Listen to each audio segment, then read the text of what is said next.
मैंने कहा था आप सेंटा उसको बुलाओ, हाँ आप खूब बुलाओ, और उसकी झोली में से कुछ आपको मिलता हो अपनी झोली भर लो आप। मैं तो नहीं बुलाऊंगा। It might sound partial but yes I M.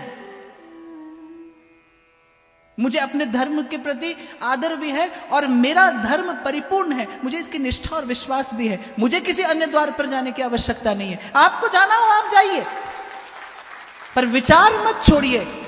Gita में भगवान कहते हैं अपने धर्म में भिक्षुक होकर मर जाना अच्छा है कि किसी और के धर्म में आप सम्राट होकर मरे। किसी के धर्म में सम्राट होकर जीने से अपने धर्म में भिक्षुक होकर मरना अच्छा है। दुर्भाग्य इस देश का, दुर्भाग्य इस देश का कि जिस दिन आप वो रंग बिरंगा पेड़ सजाते हैं उसी दिन धरती रक्त रंजित हुई थी गुरु गोविंद सिंह जी महाराज के साहिबजादों की शहीदी से। एक भी भारतवासी उस शहादत को प्रणाम निवेदन करना भूल गया, एक भी भारतवासी। किसी कवि की पंक्तियां हैं, बड़ी सुंदर बात मुझे लगी। उसने कहा सरहिंद की जिन दीवारों में साहिबजादों का जिस्म जड़ा है।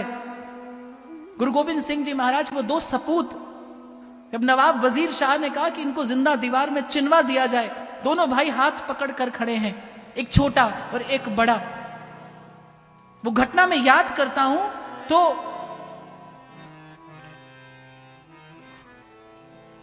जब दीवार चिन रहा था वो जल्लाद, एक छोटा भाई एक बड़ा, उस दृश्य का स्मरण करना। और छोटे भाई के मुख पर जब दीवार आई तो बड़े भाई की आंख से आंसू गिरा और छोटा भाई पूछता है कि बड़े होकर भी आप रोते हैं? तो बड़े भैया क्या उत्तर देते हैं कि इसलिए नहीं रोता इसलिए हूं कि तेरी शहीदी मुझसे पहले हो रही है जबकि तू मुझसे छोटा है। तेरी शहादत मुझसे पहले हो रही है क्योंकि तू मुझसे छोटा है। इस प्रकार के बलिदान पर सरहिंद की जिन दीवारों में साहिबजादों का जिस्म जड़ा है, सच पूछिए ऐसी ही बस किसी नींव पर सत्य सनातन धर्म खड़ा है। आप भूल गए। इसीलिए मैंने कहा व्यासपीठ का काम है जगाना। मैं तो डंडा बजाकर कहूंगा जागते रहो, और इस भाव से कहूंगा हो सकता है कोई एक जग जाए।